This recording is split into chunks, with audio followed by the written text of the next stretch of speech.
If you make yourself responsible for somebody else's happiness, you will eventually have to make yourself responsible for their pain and their sadness. And you will teach them the same thing. You will teach them that you are responsible for their happiness. And eventually, they will have to make you responsible for their pain and their sadness, their discomfort, etc. Because eventually, you will not meet their needs, and it'll be your fault. So we do this to intimate partners. We do this at work. We do this in friendships. We do this from parent to child. We do it from child to parent. How are we doing the same thing to internal parts of self? How are we, as our own mother and our own father, parenting our inner children in the exact same way we parent our external children? And what is the pain that is caused through that process internally that we still haven't resolved, so we project it externally because we don't want to look at what's going on inside?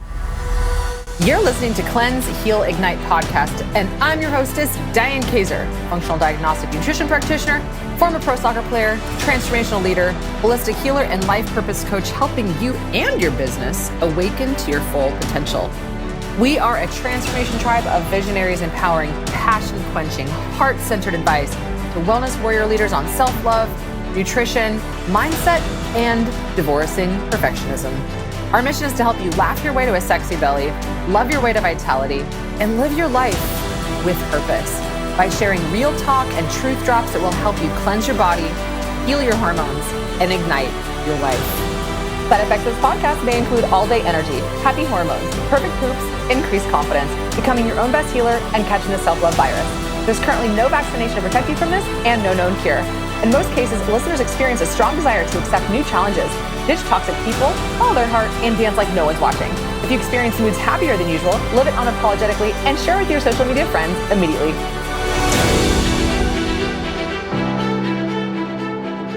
Hey, what's going on, warriors out there, warriors and warriorettes? Diane Kaiser here, and we are on Cleanse, Heal, Ignite podcast. We are currently live on my Facebook page. And today we're going to talk about a topic that is pertinent to the Ignite portion of the Cleanse and the Heal and of the system that I'm always talking about. So I'm Diane Kaiser. Before we go any further, I am the owner of this page. I'm the creator of the Warrior Cleanse, as well as the Hormone Warrior Transformational System called Chi.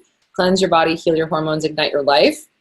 And what I want to talk to you guys about today is something even farther beyond toxicity, because one of the questions that I'm always asking myself when I'm helping clients is, what are the prisons that we put ourselves in that keep us stuck, that are potentially our blind spots, and we're not even aware of, that we repeatedly do to keep us in this space of suffering, and we experience symptoms and we don't know why, and we're on this rat race treadmill of going to a doctor, going to a therapist, going back to our parents, going back to our significant others, our partners, and hoping that they can fix us, not realizing that we are the catalyst to these parts that feel broken. And it's a really, really cool topic, and I want to tell you how this all got inspired. I think it was about 3 weeks ago, I shared something on my it was on Instagram, and it was about the top 10 toxins that kids are exposed to today. And in essence, it's not just kids, that we're all exposed to the same toxins, we're all exposed to the same trauma, but we experience it a little bit differently. Our body processes it differently. And really, less than 5% of why we suffer today is because of the genetics that we were handed down. The other 95% is epigenetics, and exactly what we're going to be talking about today. So when I posted the top 10 toxins, and that would be things like genetically modified organisms and pesticides and plastics and all kinds of things that kids are exposed to, which are the same things that adults are, things in prescription drugs, things in water that are not properly filtered, things in our supplements and our food. And what Jator, who's on the other end of this, responded with in the comments is that he said, I wonder if a top 10 toxin is parents need to create children that are celebrated for doing rather than being, and teaching children that they only matter when they stay in line with family values. Jator and I both work with clients very similarly. And it's this holistic approach of mind, body, spirit, and understanding how they all play together holistically. So I have a primarily women practice around the world. So we help women with lab testing, functional diagnostic lab testing, self-love, and spirituality and all the things. And so I get a lot of women who ask me, well, do you work with men too? Or who can I refer to help my husband or to help my brother or to help my friend? So Jator and I do very similar things, only very differently. And so if you're a woman listening and want to just sit down and listen to Jator speak and see if it resonates, or tag a guy friend or anybody who listens to this and who is looking for help on all levels, not just, hey, give me some testosterone and some supplements and see how much bigger I can get. Like, this is a totally different journey. So let's get started with this, Jator. The quote that you left on that statement, it's such a powerful topic that it's very difficult for anybody to get out of a prison that they don't even know that they're in. And so I want to ask you what you think about the quote: "The greatest burden a child must bear is the unlived life of its parents," by Carl Jung. We'll just start with a Carl Jung quote. Sure. No big deal. No big deal. Wow, that's a powerful quote. Yeah, for me, back to what we started with and the Carl Jung quote, and I think the thing that you posted around toxins. When we look at least when I look at my clients, when I look at myself, when I look at a lot of people that I interact with, so much of our pain and so much of our perceived suffering comes from, in part, this desire to be who other people want us to be. This desire for acknowledgement, this desire for approval, this desire for validation, this desire to be seen, to be heard, and to know that we matter. And if we kind of pull that back a bit and we start to look at, wow, it's really curious. Where did we first learn that? Where did we learn that it's important, or that we can feel or fill our emotional needs through other people's acknowledgement and validation? And my experience in Carl Jung's quote, for me, Carl's not here to let us know what he meant, is the burden of the child, that the child puts on its back through the experience of thinking that it needs to be who the parent wants them to be because the parent lived an unfulfilled life. So said in another way, from my perspective, many of us as children start to parent our parents through meeting their needs or becoming who we think they want us to be. In that process, we lose ourselves. We lose who we might authentically be, who we are, maybe in our hearts, maybe in our differences from our family values. Maybe we don't want to be a gymnast, or we don't want to be a football player, or we don't want to be a lawyer, or we don't want to be these things, but because of this need for acknowledgement from our parents, as well as this need to parent our parents, many of us fall into the trap of giving our asses away to meet other people's needs. And then from the family of origin, doing that with our parents, the very interesting thing is we leave that family and start to project mom and dad onto almost everything in our world. Our partners, our friends, our cars, interestingly, our jobs, our coworkers. We start to project this onto everything in our world. And so then we're walking around in our world with this kind of subconscious sense of, I'm never myself. And I'm always giving myself away to be who I think other people need me to be. you talk about functional medicine and, HPA access and hormones and neurotransmitters. All of those systems are energy dependent. Think about the amount of energy it takes to carry around all these masks, or the weight that it takes energetically to carry around this backpack of, I always have to be who other people want me to be, and I can't be myself. That, in my perspective and in my own personal experience of still processing that, working through that, paying attention to that, is one of the roots of symptoms, disease, dysfunction at the mechanistic level. And it's this constant fear and or shame that we carry around that is incessant. And when we talk about cages, I love that you brought up cages, because one of the cages I think that's extremely hard for us to see, and I would say extremely hard for us to see because it's extremely triggering and pisses us off,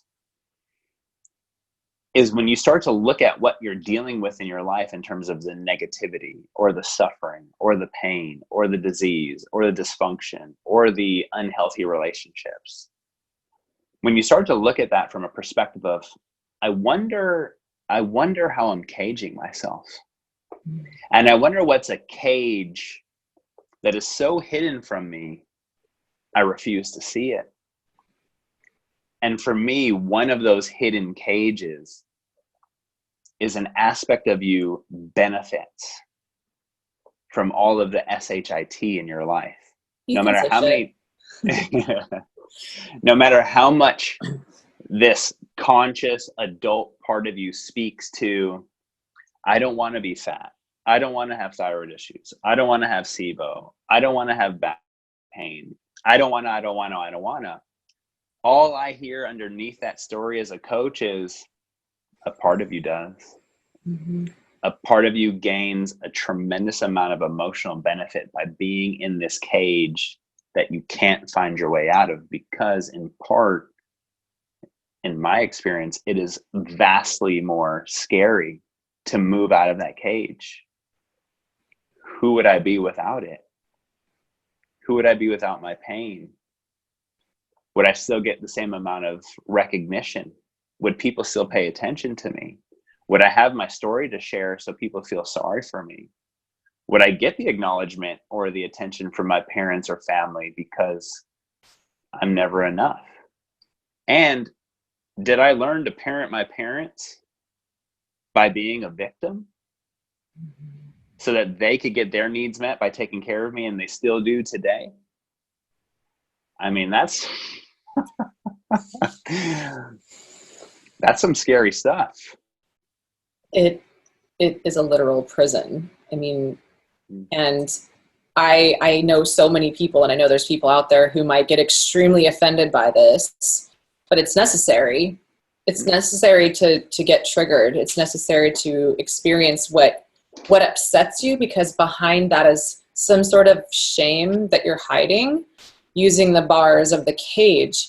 And one of the other things that I think is important is that if there's anything that we wish to change in the child or the inner child within the adult, we should first look at it and examine the trigger and examine what we see and observe about the child that we think needs to be changed, and see whether it's maybe something that could be better changed in ourselves.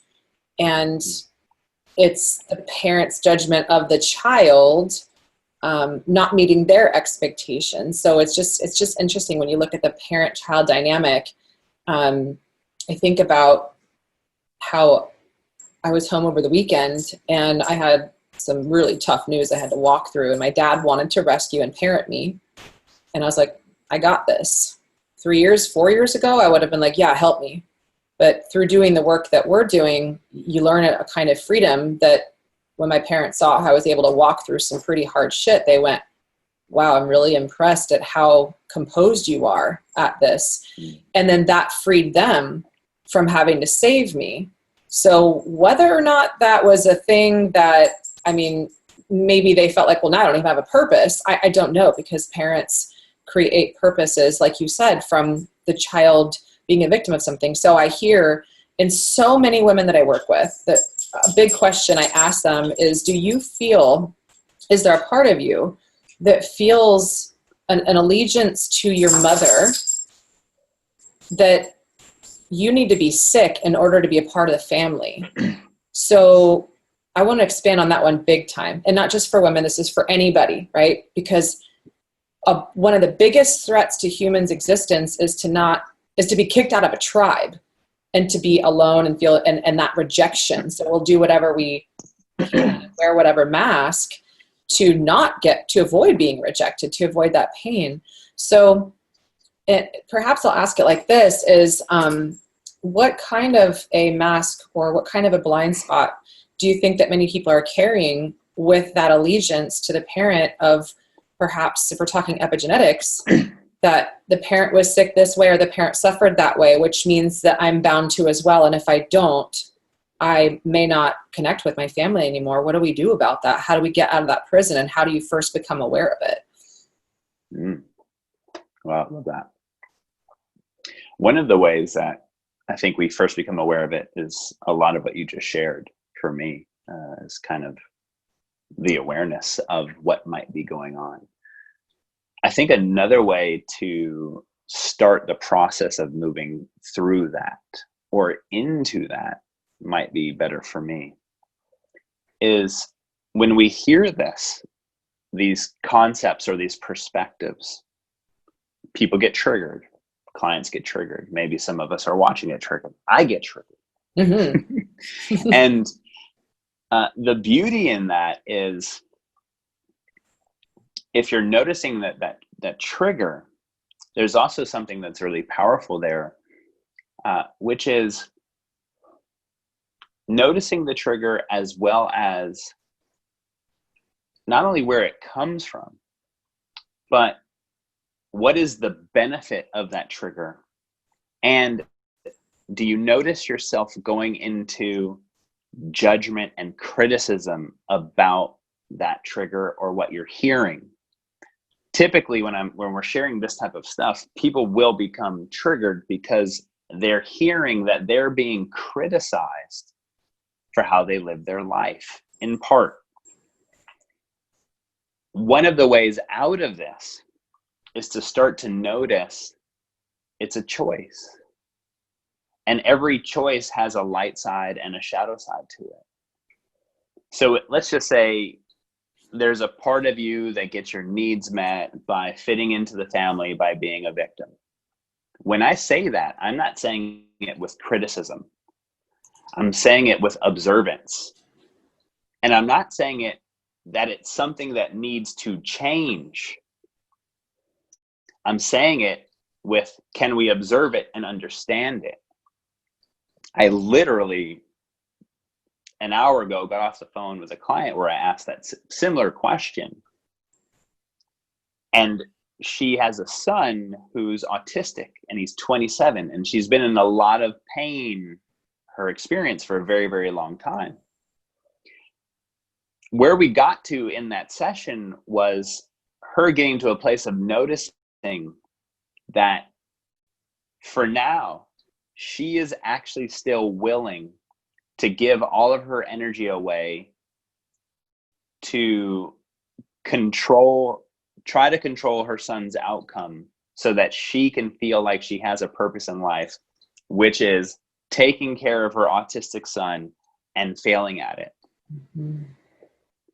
That's not something we're criticizing, and that is one of the way out, which is we didn't criticize it. We found purpose in it, and we said, cool. What's the benefit of this behavior for you? What are the challenges of this behavior for you? What's the benefit of changing this behavior for you? What's the challenges of changing this behavior? And what she worked her way to was, it's actually more beneficial right now in her life to give herself away to parent her son still.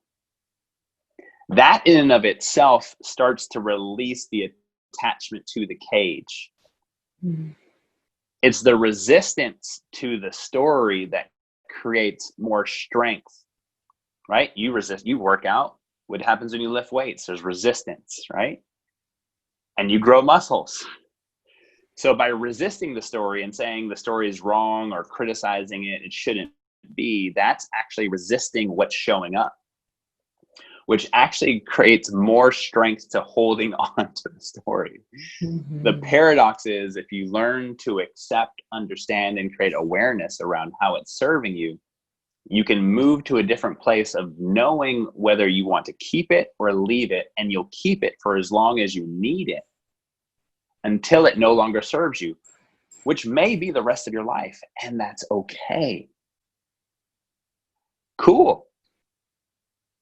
You want to do that? Awesome. Well, what do you really want to work on then?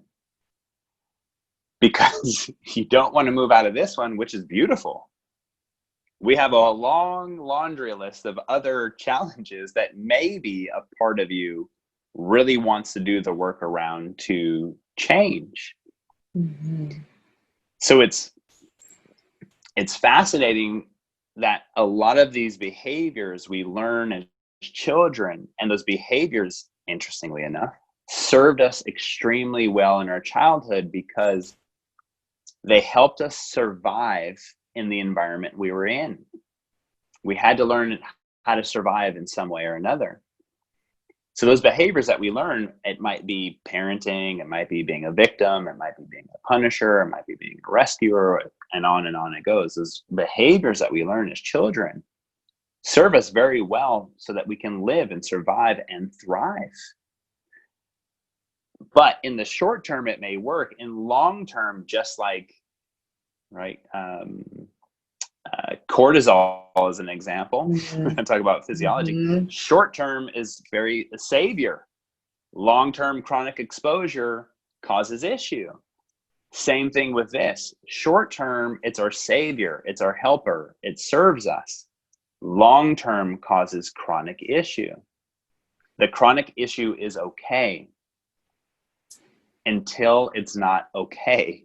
But we can't find that it's not okay until we start to explore it and see what's underneath the story and find out. You might really want this in your life. What's another direction we can go in? Where are you ready to start changing? That's beautiful. So if it's not there, it's done. There's too much service in that behavior. I think it's, oh, sorry. And that is for me, the functional parenting piece is to then talk to that inner child who needs that behavior and say, whether, let's say it's thyroid issues. Do you still need that behavior? Yeah, I still do. Okay. Do you know what the challenges of that might be? I'm learning what they are. Are you ready to change it? No, I'm not. I'll be here until you're ready, because I accept you for being you, not for becoming who I need you to be, which is don't have thyroid issues. It's a paradox, which doesn't make a whole lot of logical sense. Yeah, I'm tuned out. I'm done. I'm out of here. I can't make sense of this. Well, that's why it's this guy's crazy. Yeah. Why did Diane bring him on? She's crazy too. These are whack jobs. They're quacks. So what I hear in all of that is a tremendous amount of peace and acceptance of what is. And then asking, like, it's the first thing I do.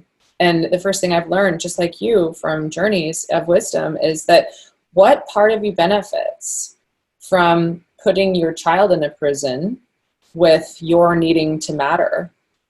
And they're like, they're not, they're still at home. They're 22, they're 25. We're still paying for them. They don't have a job. Like, this is hell. And it's like, hold on.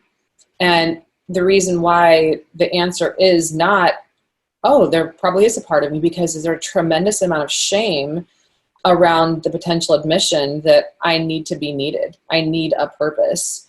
And so this is not just one of us, it's all of us that have shame. And these are ways that they show up in our lives.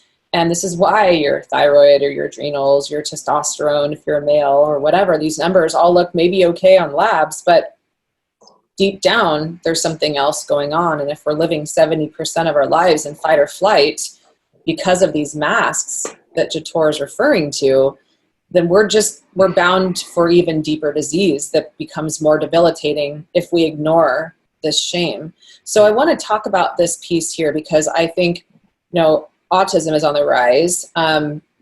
Children, depression, ADD, ADHD. I have ADD, but actually officially diagnosed, but there's a light side of it too. Why does it have to be a shameful thing? But I want to talk about how parents put their children in a bit of a prison without shame, without understanding why that's happening. And also that the child also, because we're still children, even though we're adults, we still have inner children, we're still children of our parents. So how we can look at this, we're all in some kind of a prison, and how can we all as parents and also as the child start to release that grip? So you talked about it being maybe necessary until. So let's say we're getting close to that until point. I'm sure there's this continuum that you just referred to. How long do we need to hold on to this until you're ready to let go? What does that look like? And how does our parents needing to matter put our children into a prison? That's a good question. There's a lot of them. Yeah. I'll try to catch one of them, see where it goes. I'm really good at that, throwing out 17 questions and then just letting you just decide. Yeah, I was like... There's so many different holes to go down. There's my ADD. That's the light side. Whichever one you want, Jator. Yeah, I think what's really interesting for me around working with a lot of parents, something that's been really fascinating about that process is, and I think you gave a little voice to this as well, a lot of parents have a very hard time seeing or even considering how they get their needs met by living through the child, or creating scenarios in which that child needs to jump through hoops to get attention and acknowledgement, i.e. they get acknowledgement for their A's, but they don't get any acknowledgement for their C's. They get acknowledgement when they perform. They don't get acknowledgement when they don't perform. And maybe the not getting acknowledgement is more so they get ignored, which interestingly, I think is actually another form of acknowledgement. They're getting a negative form of it. So we learn as children typically that our way of getting acknowledgement is to meet our parents' needs. Typically, those will be the more compliant children who do everything they can to know that they are the golden girl or the golden boy. And then we'll have a brother or sister, typically, that notices that, oh, there's already a golden boy or golden girl. I can't compete with that. So I'm going to try to get my needs met by being defiant so I can get attention too. I'll get a different form of attention. I'll get the form of attention that comes when I'm not meeting my parents' needs, when I'm coming home with F's, when I'm the black sheep, etc. So we learn as children different strategies to get our needs met and to get attention from our family of origin, the people that surround us. What's interesting about that too is that it's a two-way street. The parents are also getting their needs met, interestingly, by either acknowledging the children through positive acknowledgement, i.e. the bumper sticker that says, my kid's an honor roll student. Right. Which I love. I get it. You know, what that bumper sticker is really saying for me is I feel really good about myself because my kid performs well in school. Mm-hmm. It has less to do with the kid and more about how you get to feel about patting yourself on the back about being a good parent. The opposite side is true too. I have clients that are parents who have kids who, let's say, have autism or have struggles. And those parents, interestingly enough, in my experience, get their needs met through feeling a sense of, I'm not enough to save my child. So they do everything under the sun to enable the child to feel good about themselves, to then fail at that process, to feel a sense of shame and or fear that I'm not enough to save my child, to then up the ante to keep doing it. So it becomes this two-way street in both directions. And the other fascinating piece of this for me is that a lot of parents and a lot of people and a lot of kids, we take on such a tremendous, and I mean tremendous, amount of responsibility around how other people navigate life. Mm-hmm. And whether other people are happy and feeling good. And when you take on the responsibility that you think it's your job, or you have the level of arrogance that you think you are responsible for how other people live life, navigate life, and their journey, you will never be enough to save those people. You'll never be enough to be enough for those people to always be what you want them to be, no matter how hard you try. So that burden is tremendously heavy of thinking that we're responsible for people's happiness. And I don't guarantee many things because that feels like a little bit of a box. Outside of I don't guarantee many things, which is a box in and of itself, one guarantee I will make is that if you make yourself responsible for somebody else's happiness, you will eventually have to make yourself responsible for their pain and their sadness. And you will teach them the same thing. You will teach them that you are responsible for their happiness. And eventually, they will have to make you responsible for their pain and their sadness, their discomfort, etc. Because eventually you will not meet their needs and it'll be your fault. So we do this to intimate partners. We do this at work. We do this in friendships. We do this from parent to child. We do it from child to parent. And I think it's really important when we consider that perspective is that as a parent working with lots of parents, if you take that idea and you free yourself from the responsibility that everything that happens in your child's life is yours to own and you're to blame, it can free you eventually from a lot of the arrogance and the fear and the shame that you carry about your children's accolades or their failures. And then we take that same story and turn that internally. How are we doing the same thing to internal parts of self? How are we as our own mother and our own father parenting our inner children in the exact same way we parent our external children?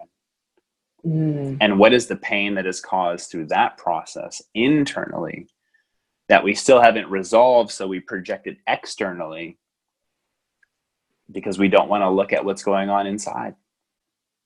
Or we don't want to see our parents in a way that feels shamey. You know, that there's also a bit too I want to talk about next, which is that there is a shadow side of pedestalizing parents, like, oh, my parents were the best and they this and all the carrying all the stories, because we don't know our parents. We think we do. All we know is our stories and our experiences about our parents and who we think they think we want us to be. So the more that we can free ourselves from our stories about our parents and what we're supposed to, should do for them, the more we can be free and we can free them. Like, as an example of what Jator just said, and I'll wrap it up with like this, and we'll move into a question. I'll wrap it up by saying that this point, when I just came home and my dad wanted to save me from this thing I was experiencing, I would imagine there was a tremendous amount of shame coming from him that he played a part in creating it. And then he also perceived that he had a role in saving me from it. And had I not done the work to understand the voice of my experience of my father, then I would have been looking to save him, to him to save me. And where does that get me in relationships? I look at a guy like Jator, you make me so happy. And I would imagine you cringe at that. Ooh, well, I know that at some point you're going to I call that PTFD, point the finger disorder. You also piss me off. And it's like, oh, well, it's my experience of you that makes me happy. And it's my experience of myself being happy that I project onto you. So that's why it's really cool looking for healthy relationships. The people I look for in friendships and relationships and partnerships now are people who are working on themselves and can see all of these parts and can question the voices. And if we experience ourselves to be strong and open-minded and happy and joyful and can walk through our shadows, then we have a wider range to walk through with another person. And if you are dating someone or someone in the family that has self-loathing, then they're eventually going to find that in you, and they're going to project their shame of self-loathing onto you. So their shame becomes a blame on you. So this is what I see time and time again. It's like the work that I first start with the women that come into our practice is, what's your relationship with your mom? What's your relationship with your dad? Because that relationship that they have with their mom gets projected onto me. And as a male figure, Jator, the work that you do with your clients, obviously, or anybody listening to this now, you guys are projecting your experience of your father or male caregiver onto Jator. And so if their experience of their parent or caregiver is negative and awful and shitty, and they abandon them and they judge them and they expected all this stuff of them, then they're going to project that onto us as their metaphorical parent. So I want to move into the prison of also pedestalizing parent and how that can play out in religion and politics, in also doctor, because whatever we're pedestalizing someone that is an authoritative caregiver of some kind, then that's a major loss of self. And we have some major shit shows happening in all three of those areas now: politics, religion, and medical. So how can we look at that and how we might project parents onto those things and start to really question how we do that, so we can free ourselves to be free thinkers and be self-healers rather than them fixing us or looking out for us? That's a good question.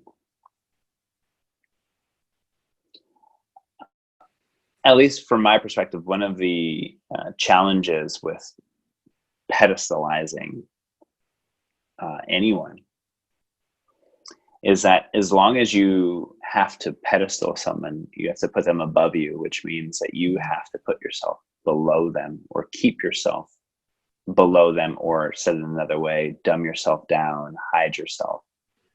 Play small. Play small and not share maybe other aspects of who you experience yourself to be. With our parents and the level in which we pedestalize them can interestingly become a lot of our blocks around monetary success, business success, relationship success, etc. Because if we put our parents high enough on a pedestal, in part, a part of us can feel a sense of fear and or shame about being more than our parents. We can feel a sense of, if I'm more than my parent, I won't be parenting my parents, one. And two, I might leave the structure of the family. If I become more than my parent might feel a sense of shame about me being more than them. This is all subconscious. This isn't totally stuff going yeah on, just so we're all clear. Not logical. Yeah, so a lot of us keep ourselves small because we put our parents so high up on pedestals, and we can't free ourselves from that cage. Another interesting perspective on the pedestaling is that, as you said, we only know ourselves about anyone. And many of us have a grand expectation on our parents, whether we're defiant or compliant to them. The grand expectation, at least in my experience, has been, we expect them to be who we want them to be. And we have a really hard time allowing our parents to be who they are. And respecting who they are and not needing to approve or disapprove their behaviors or how they act. I use this symbol quite frequently because it works well for me. I don't know how many other people it work for. But in Star Wars, Luke Skywalker is a great example. Luke Skywalker always wanted Darth Vader to be on the light side. He didn't want Darth to be a Sith Lord. He wanted him to be a Jedi Knight. That caused Luke a tremendous amount of pain. It caused him so much pain, he actually got his hand cut off by his own father. We cause ourselves a tremendous amount of pain by wanting our parents to be who we think they should be, rather than allowing our parents to be who they are. Interestingly enough, by allowing our parents eventually to be who they are, what we're doing, at least in my perspective, isn't really have anything to do with our parents. What we're doing by freeing ourselves from our need to have our parents be who we need them to be is we're actually freeing ourselves from that need of putting our parents on a pedestal, and we can move up horizontal to them, and then we can start to make respectful choices, not out of compliance or defiance to our value sets and who we want to be as individuals, that may have similar values to the family and also may have differing values to the family. And can we learn to be okay with that? That is a hard place to get if we keep our parents up on a pedestal, and or if we keep our parents below us. The other side of the coin is, my parents are, shit. And that also is just the opposite polarity that keeps us stuck in connection, which is another way that we, in attachment, that is another way that we stay imprisoned by our own perspectives, perceptions, and experiences. So that happens with, politics. I mean, I'll probably get a lot of hate threats for this one, but Trump triggers a lot of people. Yay. Trump triggers a lot of people from the perspective, what I've heard. I'm not really into politics, so, but a lot of people hating on him and shaming him and attacking him. Oh man. And we do this a lot. As long as you need to shame, blame, and attack, consider the perspective that who you're really shaming, blaming, and attacking is yourself and your experience of what that person represents to you. Now, I'm not saying don't have feelings. I'm not saying to not feel your feelings. I'm not saying not to have judgment or criticism. What I am saying is, can you explore your judgments and criticisms about other human beings and start to consider, maybe that's true. And what does that mean about me? And both of those can exist. What I mean by that is you can have the judgment and the criticism and the anger and the frustration, and you can have the curiosity to explore it. It doesn't mean they can't both exist in the same space. What it does mean, from my perspective, is that is a way to start to open up more of your mind and maybe open up more of your heart to understanding that as long as you need to see one side of the coin, you will always be stuck. There's always another side of the coin. And if we can consider both sides of the coin, we can find the middle place. The third side of the coin. The third side of the coin. Yeah. Yeah. And what I love about what you just said is something that people don't love, which is that Jator leads retreats in Denmark and various other places. I'm leading a retreat this year with London Souza, who commented on this and tagged her mother, who came to our retreat last year. And it was like mother-daughter freedom, because when you start exploring this kind of stuff, you really free the part of yourself that feels trapped. And that is your half of yourself, which is your judgment of who your mother is and who your father is. And the question I love so much is like, tell me who your mom is. Tell me who your dad is. The way that you describe your mom or your dad is the shoulds that you project onto doctors, politicians, relationships. And when they deviate from those shoulds, that's when there's chaos, because you feel like you're enough to control this person, to shape them into the mold of who you perceived your parents to be. And then when that doesn't work and you can't control them, then you get to experience that shame of not being enough to control that person. And I love seeing what Trump's doing for our culture and our world, because if, like you said, we're willing to consider the other side of the coin, that's when we can start to really free ourselves from this grip of the shoulds and the cage that we're living in, and witness what our stories are about who we think our parents should have been to us. And then on the other side, I hear from a lot of people, oh, a mother should never have to witness that with her daughter. Oh, a daughter should never have to witness that in her mother. And a mother should treat her daughter this way, or whatever. We're shitting all over ourselves with these rules and beliefs, and then they become thoughts. Those thoughts become behavior, and those behavior turn into results that we may or may not like. And then we try to change the results consciously, which is 5% of it. But like what you said, Jator, it's 95% of what drives all of this, all of the results that you get in your life, is all of the subconscious patterning, which is all shaped by the time we're like 7 years old. So it's not easy to really question all of this. It's not. It doesn't happen overnight either, but we certainly will never ever change the results we're getting from our lives unless we question this. This is the biggest root, and that is the root cause of why our labs are the way they are or aren't. It's what drives our suffering, or it's what drives any relationship or partnership or whatever ship that we're on. And so I guess in rounding this out, Jator, this started with the biggest toxin that children experience today.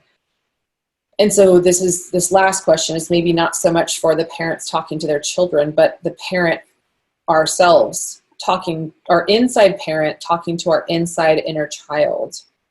So how can we free ourselves from this shame that we all experience? And that's the deepest root. And people might say, I don't have any shame. Well, that's the first admission to not wanting to see it. But how can we how can we start to learn to free ourselves on our own without looking to our parents to grant us that freedom? Because some of them aren't even alive. Yeah. I think it's actually a really easy starting place. At least from my perspective, it is. Hmm. One of the ways we can start that freeing process to free us from our shame is to recognize that we never will. That there'll always be shades of gray. That it isn't a game of finish lines. It's a game of gray. It's that you will always have a sense of shame somewhere. You will always have anger. You will always have fear. You will always have pain. You will always have those things in shades of gray. That goes back to this resistance thing. If you think you're going to free yourself from having negative emotions, my question to you then would be, why do you frame them as negative? Because they all serve a purpose. My experience is that we're human beings with a very vast spectrum of emotion. And even the idea that there is negative or positive emotion comes from our value sets that we were taught. That's a value. Anger's bad, joy is good. Always be happy. Think positive. People that always think positive and always have a smile on their face scare the hell out of me. Me too. Me too. I would much rather be with someone that overtly expresses than someone that hides. So for me, one of the freeing paradoxes is to know that you never will be. That in and of itself is freeing. Yeah, that was a big one, that when we were at the retreat, it was like all the ladies were like, wait, what? Hold on. And it just, everybody had different experiences of getting angry. It shakes people's foundation. And it's so liberating. It's so liberating that knowing that, you hear so many people say, oh God, I'm almost there. I'm almost free from my pain. I'm almost free from my shame. I'm almost free from my fear. I'm almost there. And it's like, no, you're still on that treadmill. You may have just shifted the story, working towards something else. But why do you ever have to be free from the triggers? Because pain is there as a teacher. If you didn't have no pain or no ability to experience pain, then you would never have a catalyst to communicate to you that whatever you're experiencing now is maybe not a good situation for you to be in, or where am I self-attacking, or where am I resisting, or whatever the story might be. So I love what you said, Dator, it's to really get compassionate with the symptoms that we have and knowing that they're there as our teachers and they're not there as our torture. I've been really wanting to do some lobbying and get a bunch of signatures. I love the start of this sentence. Yeah, it's really good. And what I've been wanting to lobby for is that we have a national holiday that's called something like Depressed Day. And it's actually a day where everyone gets permission to be depressed. Rather than all of our other holidays is everyone needs to be happy. What if we had a national it's okay to be depressed day? Like, could you imagine how that would be so beautiful? And it would start to change our story around the shame and fear of having these negative emotions. We would all start to allow it to be. Yeah, that's so many colors, because depression could mean that you're allowed to just have a slothy, slow day. Depression could be physically depressed, where you're like, or physiologically depressed, where it's like, I'm going to depress my energy. I'm going to depress the amount of action I need to take to do, which is how we started this whole conversation, is that you need to go out there and do. Well, how about we just sit here and be? We get to be depressed. We get to be whatever. Aha, there it is. You guys have seen it. Jator just like flashed his fist up at me, and you guys, he's gonna punch us if we don't express our depression. He's gonna smack us upside the head if we're not kind to ourselves. Be kind. I love that. Be kind to yourself. Be kind to yourself, even in the shame and experience. It's okay. It's okay. I'm feeling this way. It's okay. It's okay. It's all necessary. It's all part of the spectrum of being. And why so many of us experience this shut up and just be positive is the equivalent of someone handing you a pill and saying, take the pill, stop whining, shut up, stop complaining, keep moving, keep doing, keep doing, keep doing, keep doing. Get back on the field and shut your mouth. You're bleeding, whatever. That you have to go out there and achieve and hustle. I can't stand that word anymore. If I hear hustle one more time. But I'm depressed right now. Go hustle. Oh, geez. Okay. I would sign it. I'll be your first autograph. Jator, I think it's important. Yeah. We don't have a rainbow if all we're feeling is red. Or red is more of an anger one that we're not allowed to feel. Maybe more like, you can have yellow, everybody can be yellow, and that's just happy and sunshine, and that's okay, let's put that mask on. But inside I'm like, angry. Well, go box, go play hockey, go play soccer, go get that aggression out somehow, but allow yourself permission to feel it. And more importantly, surround yourself with people that allow you to wear whatever mask that you need to feel, so that you feel the permission to take it off and go, you know what, fuck it. This is really what's going on deep inside. I need to be seen, and I need to let this out so it doesn't take me out.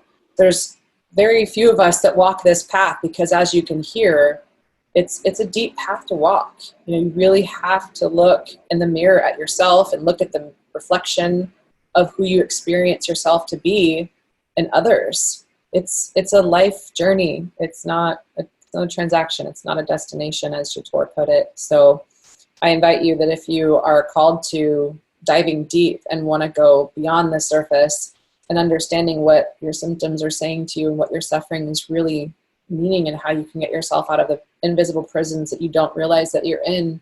There is no good or bad, except for that which we have learned from our parents, which could be the prison that we keep ourselves in, and that keep us divided from parts within ourselves, that keep us divided from other people out of you, that keeps us divided from all coming together from this place in our heart instead of our egos, which are the judgment tools. So you can be the freedom catalyst device, but it really takes a powerful coach to walk through this so that you can see what you can't see, that you are hiding from, in order to cope and carry through life. But what we love teaching is to help you free yourself, because we're not enough to save you. Only you are. You can free you. You have the key in your hand. You just maybe don't know how to use it yet. So thanks for being with us today. Thanks for that closing statement, Jator. Always really clearing ourselves from the shame that keeps us stuck and imprisoned. And unless we're exploring that, we're stuck and we're imprisoned in some way, shape, or form for the rest of our life. And then we do the same generationally to our parents and to our children and children's children. So this is really how we can free ourselves. I hope that you comment below and share however this moved you, and then also feel inspired to comment, share, tag other people with it, because this really is the depth. This is the heart medicine that we all need and that we came here for. Thanks, Jator, for being here today so much. And thank you, Hulk, for joining us today as well, as we sign out. You're welcome. All right, everybody. I'm Diane Kaiser of Cleanse, Heal, Ignite. Thanks for being here today, and we'll see you guys the next time. Thanks for tuning in to today's show. If this episode really tugged at your soul and you're ready to have your personal breakthrough, we would love to have a heart-to-heart with you to get you crystal clear on 3 things. What do you want? What's standing in your way? And how do we get you to your soul goal in the fastest time possible? Visit my site, dianekaiser.com/call to schedule your free 1-hour connection session with one of our warriors to map out exactly how you want to look, feel, and live. We've helped thousands of women warriors just like you all around the world free themselves from the symptoms and suffering they never thought possible. And you just might be our next success story. Talk soon.